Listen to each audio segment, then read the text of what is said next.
Hello viewers, আসসালামু আলাইকুম। আজকে আপনাদের দেখাবো আমাদের অপরূপ সৌন্দর্যময় একটি জায়গা।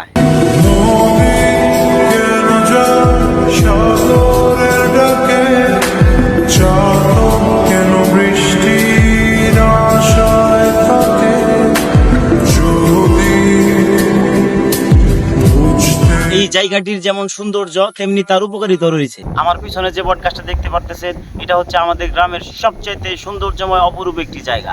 আমাদের এলাকার প্রায় মানুষই ক্ষেত খোলায় কাজ করতে এসে যদি ক্লান্ত হয়ে যায়, এই বটতলে এসে বিশ্রাম করে। এখন কিন্তু ধান কাটার মৌসুম, আমাদের গ্রামের প্রায় ক্ষেতগুলোতে কিন্তু ধান পেকে গেছে। আমার পিছনে দেখতে পারতেছেন অনেক ক্ষেতে কিন্তু ধান কাটা শুরু করে দিয়েছে।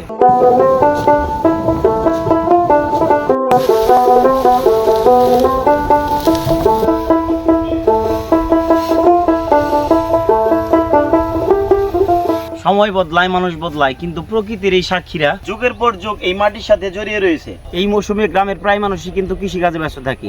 কেউ কাটে ধান, কেউ তুলে ভুট্টা, আবার কেউ কেউ গম তোলার কাজে ব্যস্ত থাকে। আসলে গ্রামের সৌন্দর্য গ্রামে না আসলে বুঝতে পারবেন না। কি সুন্দর আমাদের গ্রাম, কি সুন্দর পরিবেশ। প্রকৃতির দিক থেকে বাংলার গ্রামগুলাই বেস্ট।